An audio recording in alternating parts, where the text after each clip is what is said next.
Hola, ¿qué tal? Bienvenidos a un episodio más de Crianzas sin Polaridades. Me siento muy contento porque el día de hoy vamos a traer un tema que es muy valioso, muy profundo y sobre todo muy interesante para la salud de los niños y adolescentes. Me acompaña una persona que es sumamente importante para mi carrera, para todo lo que he logrado en mi vida personal y también profesional, que siempre me ha apoyado. Ella es licenciada en psicología, maestra en terapia familiar de pareja, maestra en sexualidad, doctora en psicología, la doctora Laura Calderón Palencia. Gracias, Eduardo. Te agradezco muchísimo la invitación. Es al contrario, para mí un honor estar contigo, con tu audiencia, porque sé que tienes muchos seguidores. He estado leyendo o escuchando también tus podcasts y me parecen muy interesantes y bueno, pues esperemos que esta no sea la excepción a la regla. Muchísimas gracias, doctora, sobre todo por toda esta mirada de la terapia familiar, de su trabajo, de su experiencia. Yo creo que nuestros radioescuchas y las personas que siguen los podcasts y los videos se van a ver muy beneficiados.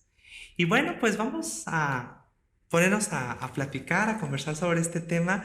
Doctora, ¿qué hace que las familias vengan a terapia familiar?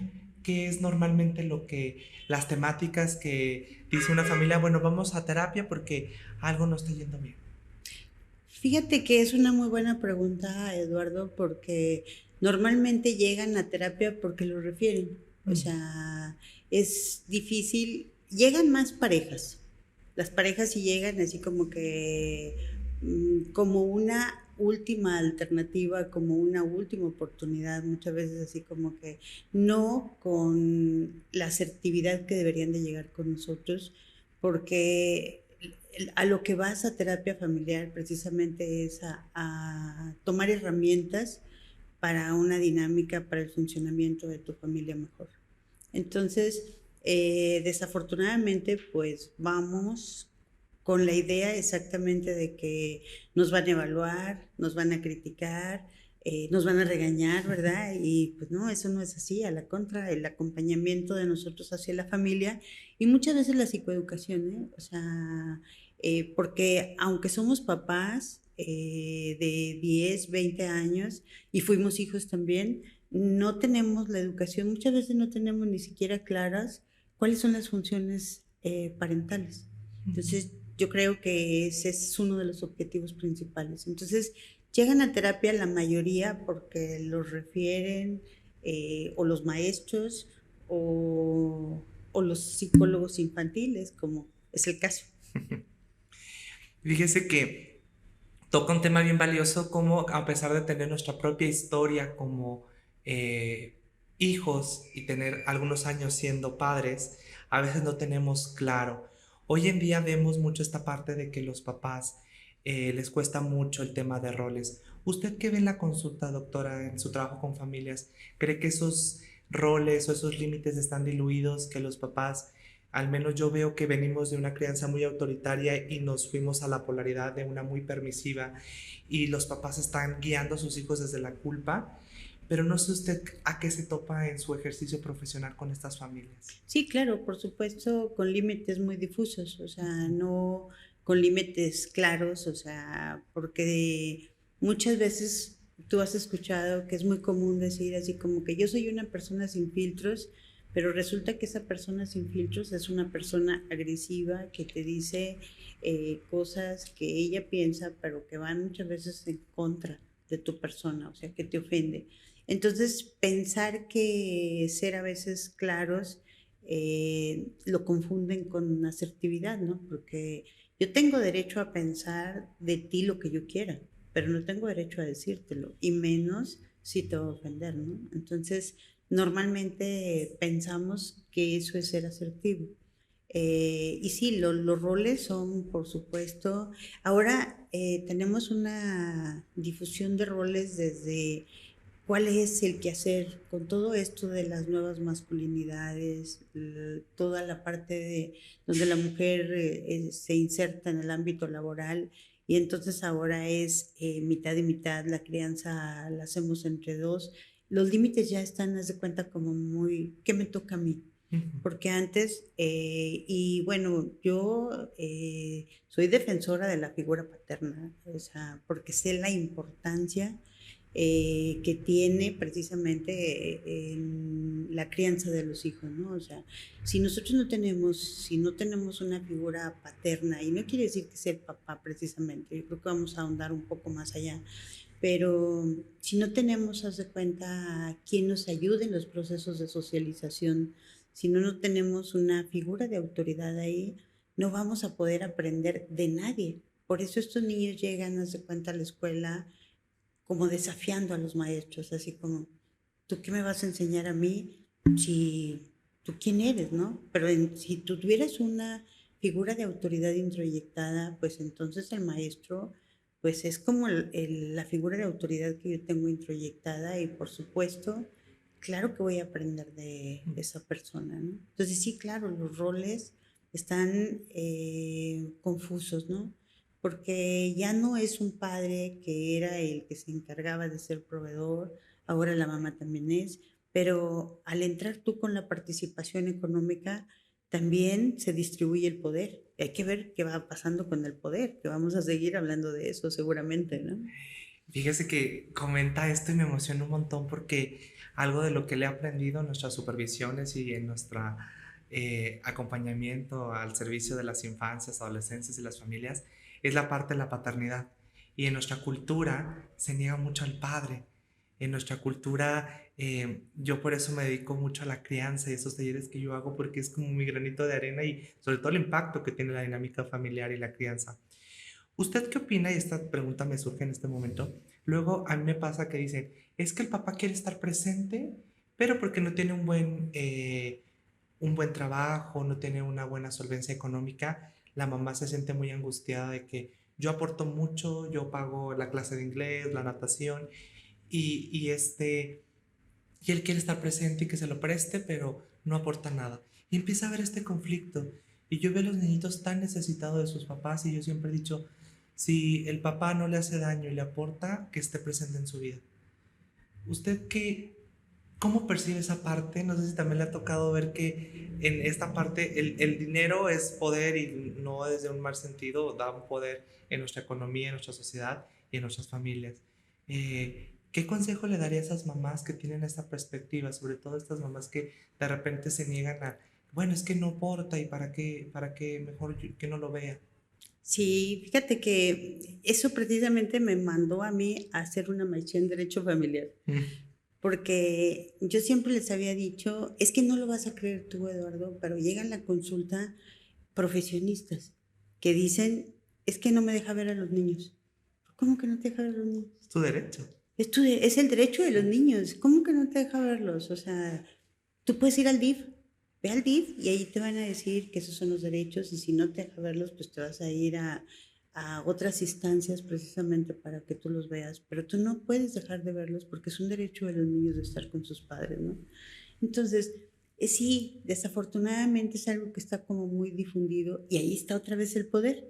Vamos a ir viendo cómo se ejerce el poder, ¿no? Porque Exacto. pareciera que el poder es de quien tiene el dinero, ¿no? O sea, si yo tengo el dinero, pues entonces te devalúo. Y a la consulta llegan parejas que dicen, no, a mí no me interesa si yo pongo más dinero.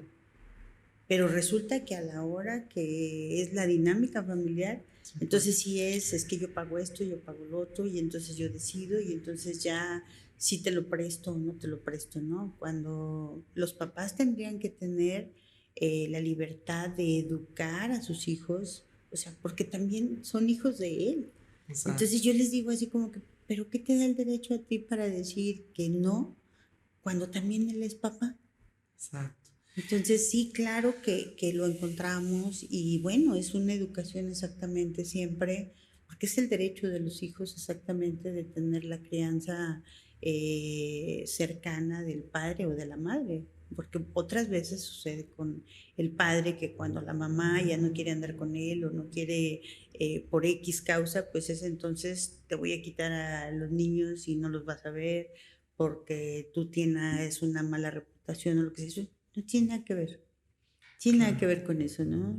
Sí, a mí mis niñitos, lejos de lo que a veces se les da, es que su papá fue por ellos a la escuela, Mm. que les contó algo, que lo pudieron abrazar. Y no todo es el dinero. Claro que el dinero es importante, pero los niños tienen derecho a nivel legal y también psicológico a que sus dos progenitores estén ahí. Sí, claro, es una experiencia para ellos, eh, yo creo que inolvidable, ¿no? Cuando van y de alguna manera tienen ese reencuentro con el padre, que finalmente los van a buscar. Yo siempre les digo a las mamás, mira, si tú quieres aventarte sola la crianza, aviéntatelo. Pero yo te aseguro que cuando tu hija tenga 12 o 13 años, va a ir a buscar a su padre, ¿no? Entonces, tú vas a hacer el trabajo de ambos y no vas a poder hacerlo. Claro, O sea, porque no todo es dinero, exactamente. A veces se necesita, simplemente se necesita alguien que neutralice a veces esa relación, porque tú puedes tener una relación con el hijo y es una relación muy simbiótica, y entonces el padre necesita entrar exactamente a romper esa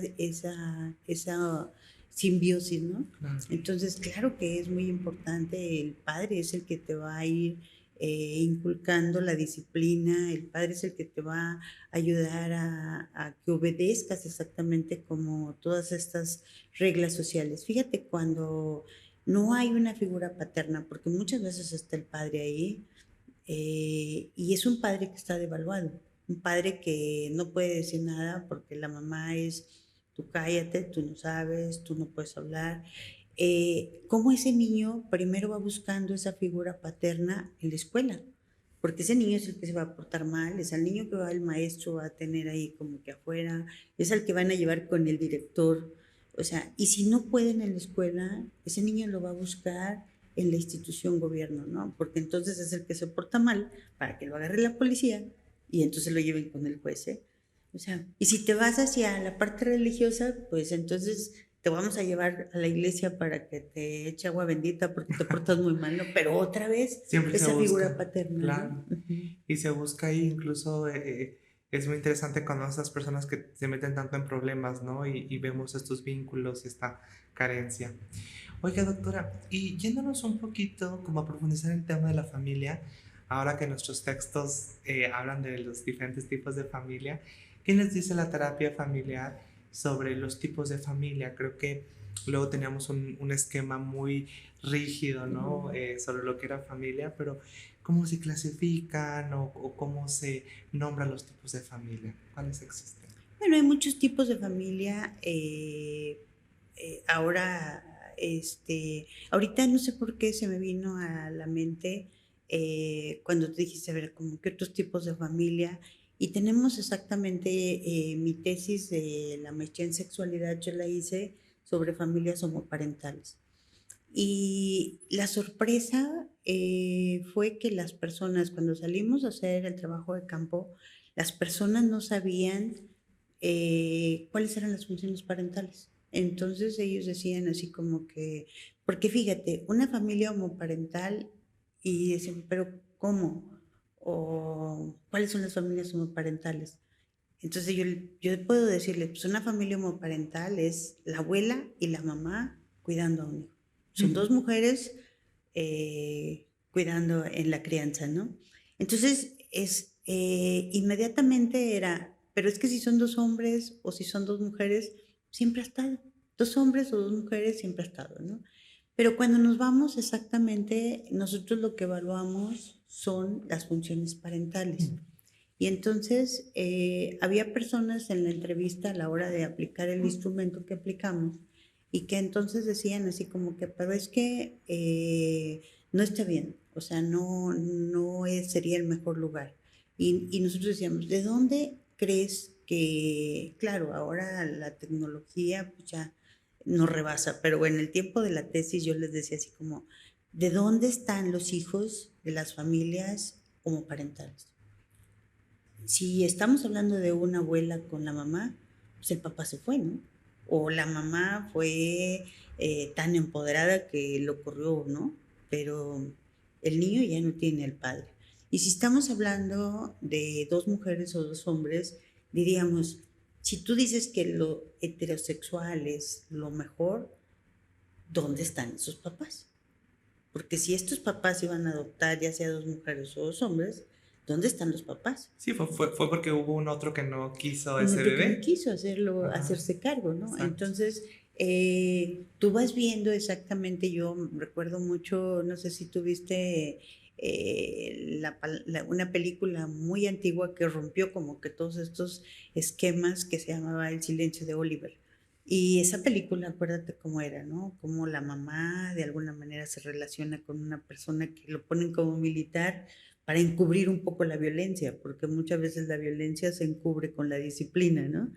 Y entonces el papá que tenía esta otra relación, y entonces es desde los trabajadores sociales, y cómo el niño estaba mucho mejor con el padre cuando estaba cuidado, no solamente por el padre, sino por la pareja del padre, ¿no? Entonces, ese es exactamente lo que nosotros vamos dando a conocer.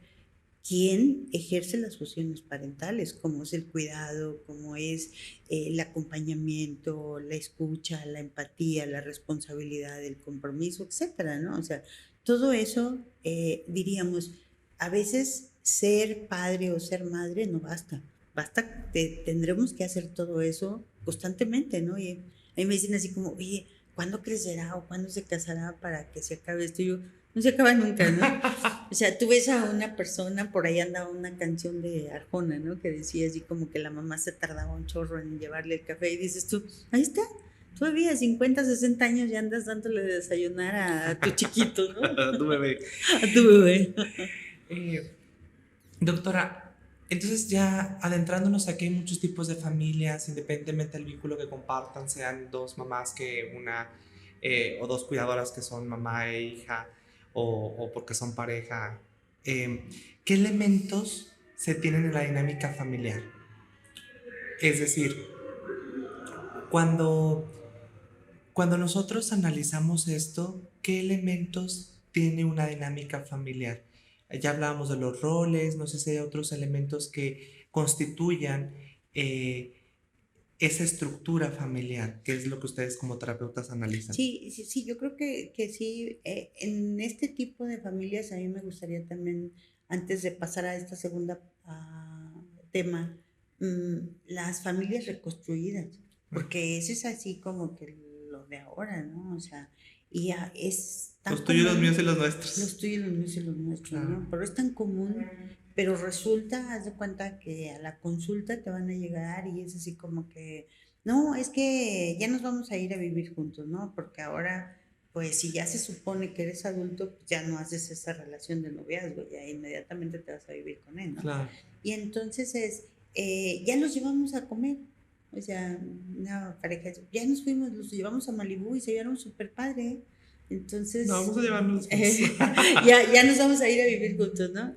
No, pues y todos los problemas que de ahí se derivan, ¿no? Porque date cuenta que si tú te llevas, por ejemplo, 2 adolescentes, el tuyo y el mío, ¿no? Porque vamos a suponer que somos más o menos de las mismas edades, entonces tenemos los hijos más o menos, y entonces vamos a llevar 2 pubertos o 2 niños simplemente con todos estos juegos sexuales que se dan, toda esta educación, y entonces ahí, pues esa es una problemática en la familia Fortísima. porque es qué era lo que tú tenías en aquella familia, y luego es cómo yo llego contigo, porque los padres o las mujeres se creen dueñas de sus hijos. Entonces, muchas veces es, para que tú te cases conmigo, tú es casi, casi como, ahí te los doy como que de ofrenda a los hijos, ¿no? Así lo vemos. O sea, y no creas que estamos hablando de un nivel socioeconómico bajo, estamos hablando de todos los niveles donde muchas veces vemos padres o que no se quedaron cuidando a sus hijos, pero que se casan con alguien o se juntan con alguien que tiene 3, ¿no? Y Entonces ahí dejas así son los acá 3 mejores a la papás. deriva. Sí, son 3 que dejas a la deriva, pero son 3 que estás Ah, atendiendo, ¿no? Entonces, tenemos muchos problemas en esas familias reconstruidas porque son las familias que llegan ahorita con nosotros, ¿no? No, y que llegan con dos perspectivas. Me ha pasado mucho, mamás que vienen a asesoría de crianza, y es que yo con ellos no me puedo meter porque no son mis hijos. Y hay un conflicto bien enorme, pero también los niños, tú no eres mi mamá. Ujú. O luego también me ha pasado que la mujer o el hombre tiene una relación muy ambivalente o agresiva con el hijo de la pareja. Sí. Porque entonces yo sí, lo primero que digo es que tú aceptaste esta realidad y tú eres el adulto aquí y el que tiene mayor conciencia y no te puedes poner así con un pequeñito, ¿no? Y es bien difícil unir estas partes y que no se habla, porque en nuestra cultura muchas cosas se dan por sentado. Y Sí, eso, oye, claro. pues a nosotros nos gusta esto, a nosotros esto, ahora en esta nueva familia, que sí, que no, ¿no? Y no se comunica. Y fíjate que quizás a lo mejor antes estaba un poco más estructurado por la definición de los roles, ¿no? Donde tú como hombre eres el proveedor y yo voy a ser la que me encargue de todo lo de la casa.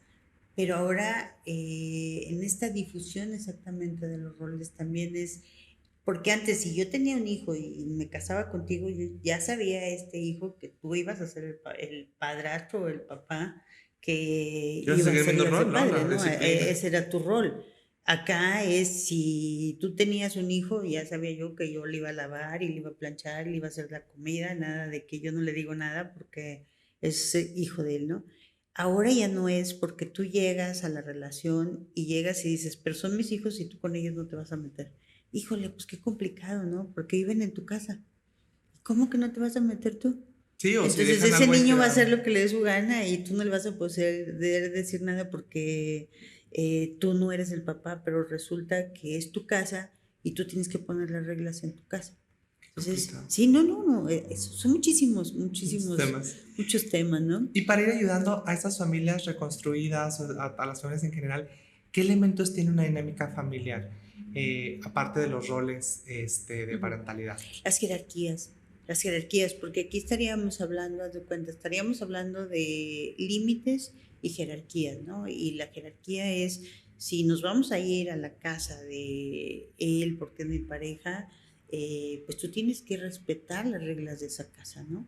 O sea, claro, a lo mejor no te va, poco a poco, tú te vas a ir relacionando con ese niño y ese niño contigo, pero también va a depender mucho de la mamá, ¿no? O sea, si la mamá permite que tú seas guía y acompañamiento, pero muchas veces ese acompañamiento va como muy encubierto y es una seducción, ¿no? O sea, tenemos madres y padres perversos, ¿no? O sea, también padrastros y madrastras, ¿no? Yo leí en alguna vez, decía, es que ser padrastro, nosotros estamos todavía como muy infantilizados cuando pensamos que la madrastra o el padrastro era como que lo peor, ¿no? Pero acá lo que nosotros vamos a ver es que lo que va a tener, haz de cuenta, es, dice, ser padrastro o que te diga a ti papá o mamá es un privilegio que tú te vas a ganar a partir exactamente de las funciones que tú haces. O sea, si tú no las haces, pues siempre te va a seguir diciendo por tu nombre, ¿no? Si te va bien, ¿no? Si no, pues Te una va por peor. otra. Sí. ¿Cuándo las familias empiezan a estar mal? ¿Cuál es el cultivo o esas conductas que van haciendo que los órdenes, las jerarquías en una familia empiecen a no ir de lo mejor? Yo creo que tiene que ver mucho con el ciclo vital, ¿no? Porque ahorita que estaba comentando contigo de estas familias reconstruidas, aquí llegó una familia que dice que conoció al niño antes de un año. Dice, o sea, conmigo aprendió a caminar, eh, todo. Pero cuando llegó este joven a la adolescencia, él mismo decía, Tú no le dijo. lo traigo atravesado, Mm. no lo tolero en la casa. O sea, sí confieso que estoy buscando con qué fastidiarle. Ya no vivía en ese momento, se fue con ellos a la casa de la abuela, precisamente por eso, ese fue el motivo de consulta. Pero él decía, yo no sé qué fue lo que pasó. Yo cuando él era chiquito lo quería mucho, igualito. Yo no hacía diferencia entre mi hija y él. Pero también pasa otra cosa. ¿Qué pasa cuando tú no tienes hijos y cuando ya tienes un hijo?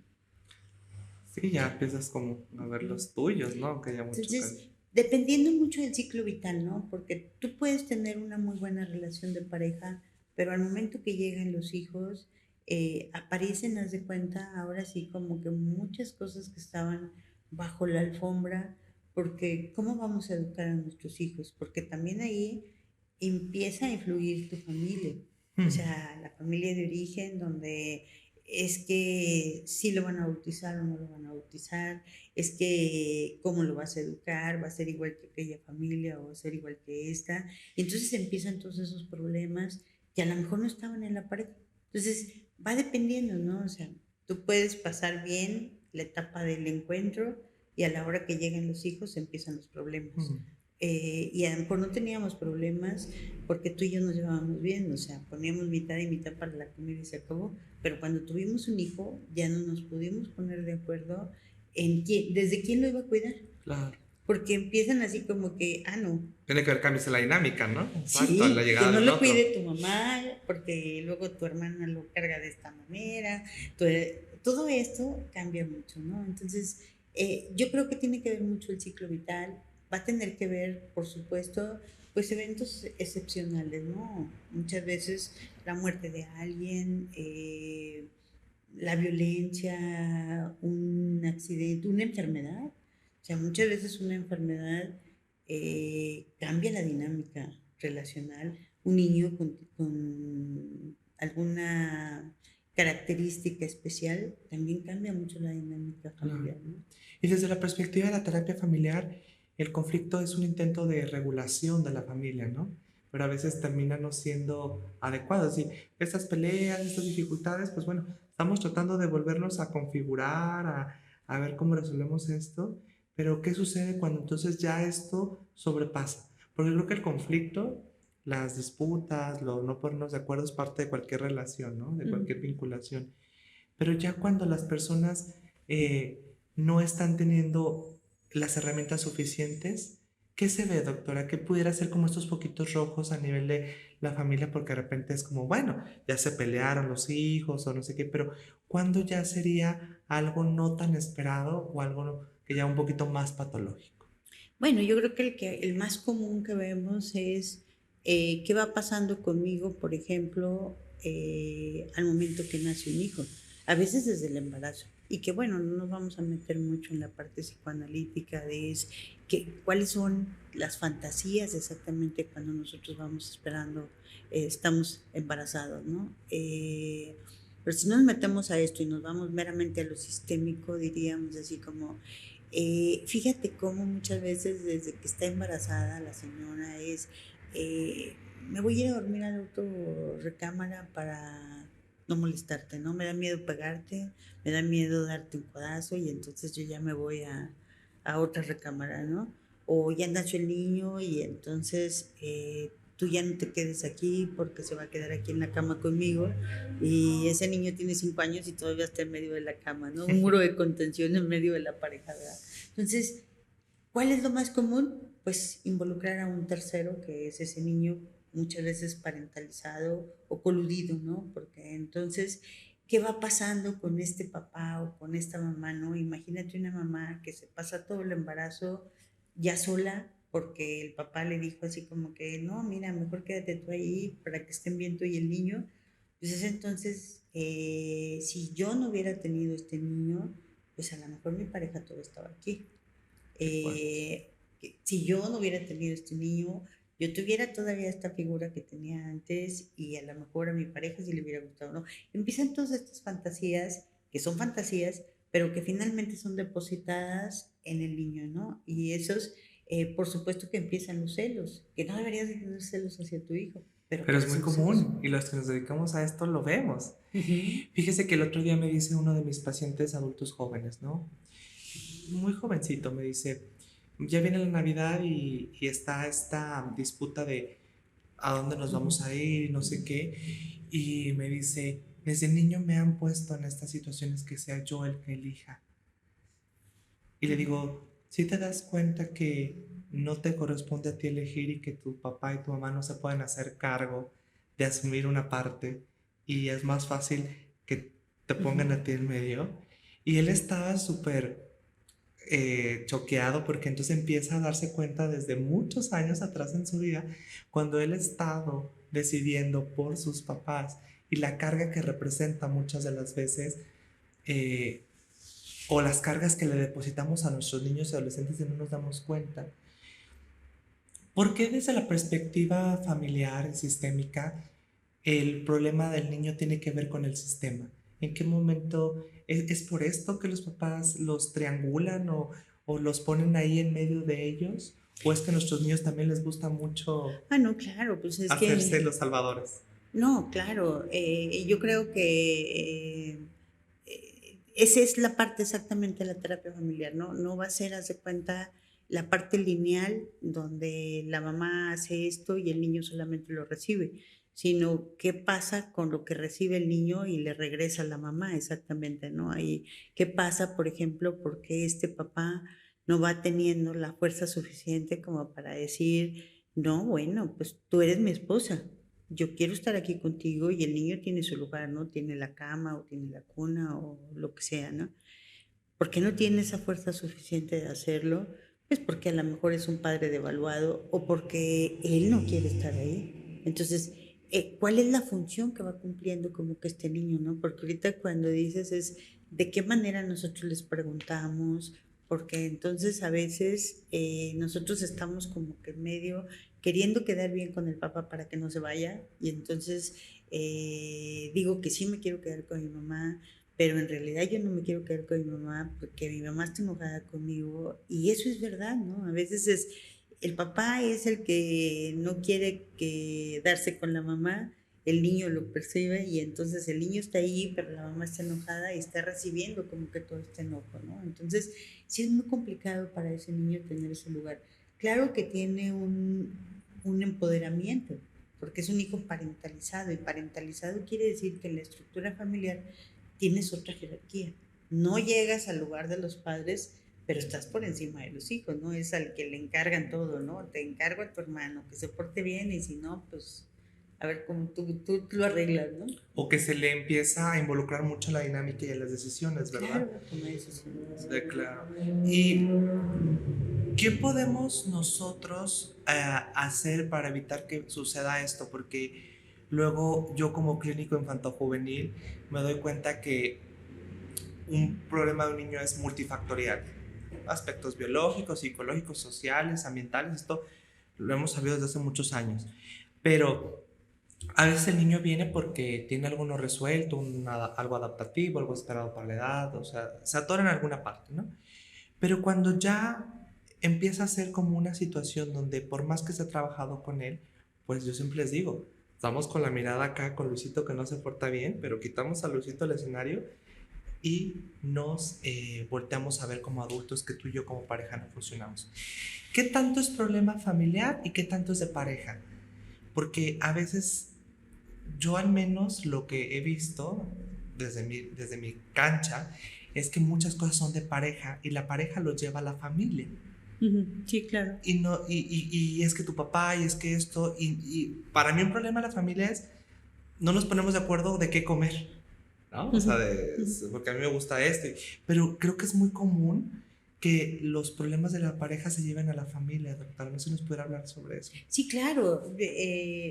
Por supuesto que casi todos los problemas que tiene la familia empiezan ahí con la pareja. Sí hay, porque también es que va pasando con nosotros, por ejemplo, en el ciclo vital, cuando nuestros hijos llegan a la adolescencia y entonces se revive otra vez mi adolescencia y empiezo yo a querer hacer exactamente lo que le tocaría a mi hijo y infantilizo a mi hijo, ¿verdad? O lo hago. ¿Cuántas veces no vemos el hijo, un adultito, ¿verdad? Sí. Y el señor, todo un adolescente, o al revés, ¿no? Una niña, bueno, desde la perspectiva sistémica, uno de los factores que influyen la anorexia son estas mamás también, ¿no? Unas mamás que no quieren dejar de ser jóvenes, que es un problema ahorita que dices tú, oye, pero ¿cómo vas a ver una mamá de 30, 40, 50, 60 con todas estas arreglos? ¿Cuál va a ser la diferencia a esta niña, no? Porque antes era muy claro, así como que, bueno, la señora ya tiene un hijo de 15, pues ya la señora está gordita, ya no se arregla tanto, y la hija de 15, wow, pues es como que la bonita de la casa, ¿no? Pero ahorita dices así como, ¿cuál es la bonita, no? ¿La de 15 o la de 30? Porque están igual de ¿O cuál es la hija, no? ¿Cuál es la hija? ¿Cuál es la hermana mayor? Y porque la ropa, sí, los peinados, cuidados, o sea... Y esta cultura de no querer crecer o no querer envejecer, ¿no? Que nos cuesta mucho nuestro ciclo vital de vida y que vemos la vejez como algo desechable, como, no como en otras culturas. Algo a lo que no tendríamos que llegar porque tendríamos, haz de cuenta, como que tendemos a idealizar lo bonito, ¿no? Y la vejez nos angustia y nos angustia a todos, ¿no? Entonces todos tendríamos que estar tratando de eliminar. Yo creo que el mercado después de la droga y de los farmacéuticos son las cremas, ¿no? Las cremas para no envejecer y todo bueno, ahora todo lo quirúrgico que hay para esto, ¿no? Doctora, para ir cerrando este tema tan maravilloso que hemos abordado en este episodio, ¿qué recomendaciones les haría a los papás? Yo siempre les digo a los papás que es importante que ellos puedan sanar también sus propias historias, porque si no, la crianza, el acompañamiento, la parentalidad termina siendo un acto de reparación y le doy a mi hijo todo aquello que a mí no me dieron. Pero usted desde su mirada sistémico-familiar, ¿qué pequeños señalamientos o consejos le podemos dar para que una dinámica familiar vaya mejor? Bueno, yo creo que primero a mí me gustaría, haz de cuenta, que le des a tu hijo lo que tu hijo necesita y no lo que tú no tuviste. Porque muchas veces tú le das a tu hijo lo que tú no tuviste, ¿no? Y entonces te compro la chamarra porque yo nunca tuve una chamarra, los tenis porque yo nunca tuve unos tenis, el tren porque... Pero no lo agarres, no lo desbarates. Y entonces, primero eso, ¿no? Y segundo, yo creo que compartiría con los padres lo que nosotros aprendimos durante nuestra formación, que fue la escucha, ¿no? O sea, si tú quieres conocer a tu hijo, si tú quieres... Uno de los motivos principales por los que llega en la familia es porque no nos podemos comunicar, pero no nos podemos comunicar es porque tú no dices lo que yo quiero escuchar. Y además yo no te quiero escuchar porque lo que tú me dices no me va a gustar, ¿no? Entonces nosotros aprendemos exactamente a escuchar porque ahí en el problema siempre está la solución, ¿no? O sea, si tú quieres conocer a tu hijo, escúchalo. O sea, porque vas a saber hasta dónde va a llegar tu hijo, qué es lo que quiere, qué es lo que necesita, ¿no? Entonces yo creo que esa sería la principal herramienta que tendrían los padres, ¿no? O sea, y bajar las expectativas. Es que el mundo en el que vivimos ahora, donde no se admite la vejez, donde no se admite las personas, el error, ¿no? Entonces, todo tiene que ser perfecto. Y entonces es así como que, ¿cómo crees que voy a tener un hijo que no se saca un 10? Y dices tú, pues así. O sea, yo lo veía ayer, me tocó supervisar acá en el DIF, ¿no? Y yo digo, pero ¿cómo esa persona le está pidiendo tanto al niño? O sea, ¿qué le ha dado? ¿Cuáles son lo que tiene el niño exactamente como para poderse desarrollar? O sea, ¿por qué le pide? ¿O con qué derecho le pides lo que no le estás dando, no? Entonces, sí creo que tendríamos que generar, primero, pues ahorita hay muchas posibilidades de que tengas un hijo cuando lo quieres tener, ¿no? Entonces, yo creo que desde ahí, ¿no? Si lo quiero tener es cuál es mi compromiso exactamente para tener un hijo, ¿no? Y si vamos a tener un hijo, pues va a ser precisamente para cuidarlo, acompañarlo, que desarrolle todo ese potencial, ¿no? Muchísimas gracias. Creo que nos deja elementos muy importantes que es la escucha, no escuchamos al otro y nuestra subjetividad, ¿verdad? También la forma en que yo necesito amar y lo que yo necesito comunicar lo que siento no es la misma que el otro. Y esas son cosas como Gary Chapman que ha hecho, ¿no? Estos lenguajes del amor y ve la subjetividad del otro. Tú vas a dar y darte a partir de lo que tú eres y lo que tú necesitas, pero el otro no siempre necesita eso. Claro, yo les digo así como que imagínate que yo voy y te digo ahorita, tú estás muy atareado y yo voy y te digo, ¿a qué te ayudo? Y tú me dices, vas a tener una gran fiesta y estás preparando todo para recibir a tus invitados y yo llego y ¿a qué te ayudo? Ay, decime y así, no, mira, pues, ay, dale una barridita al baño, ¿no? Porque, ay, no, a mí no me gusta barrer. Bueno, mira, entonces, ¿sabes qué? Pues acomoda, ayúdame a lavar los vasos. Ah, no, a mí los vasos no. Eso no, ¿no? No va. O sea, no va, exactamente, ¿no? Entonces, pero imagínate que de veras llegáramos a una fiesta nosotros todos arreglados y nos dijeran, ay, pues, el baño, ¿no? ¿Qué dirías? Ay, pues, no, gracias. Voy a sudar mi smoking. Pero ahí está. Pero Entonces, ya es más claro, ¿no? claro, por eso desde ese ejemplo, ¿no? O sea, claro. no estamos acostumbrados realmente a servir al otro, ¿no? A No. ayudar al otro, a apoyar al otro, a amar al otro como es. Y a soltar el control y las expectativas, que es algo que tomo. Sí, pero imagínate ahorita, no cabría un niño en estas familias tan perfectas, pues no cabe un niño que se porte mal, no cabe un niño que ensucia la ropa, que ensucie la cama, Que sea diferente. que no aprenda y no se saque 10, que no meta goles, que no se aprenda el inglés, que Que no no haga sea mil bueno en cosas. tenis, o sea, imagínate, Claro. ¿no? Todo lo que estás esperando de un hijo. Porque también está significando tu valor personal como mujer, como padre, en cómo se comporta el otro. Si mi hijo se porta mal, yo soy mala mamá. Ujú. Y queremos ser estas mamás, estos papás perfectos. Hay una frase que me encanta de Virginia Satir, Ujú. una terapeuta familiar maravillosa, que es: el mensaje enviado no siempre es el mensaje recibido. Y creo que esto engloba lo que nos ha comentado en esos últimos puntos, de la importancia de la comunicación, de la importancia de saber escuchar al otro y vincularme desde un lugar diferente, eh, viendo mi historia, pero también viendo al que tengo enfrente y sus necesidades, y no dejar de ver las mías, pero tampoco convertirlas en las mías. Muchísimas gracias por este No, espacio. pues gracias a usted. Y pues la vamos a invitar en otro para hablar de otros No, pues por temas. mí encantado. Y pues bueno, agradecemos este episodio. La familia es ese primer lugar donde aprendemos a vincularnos, a sobrevivir y a ser en gran parte lo que somos, y qué mejor que sea sin polaridades. Muchísimas gracias, nos vemos la próxima.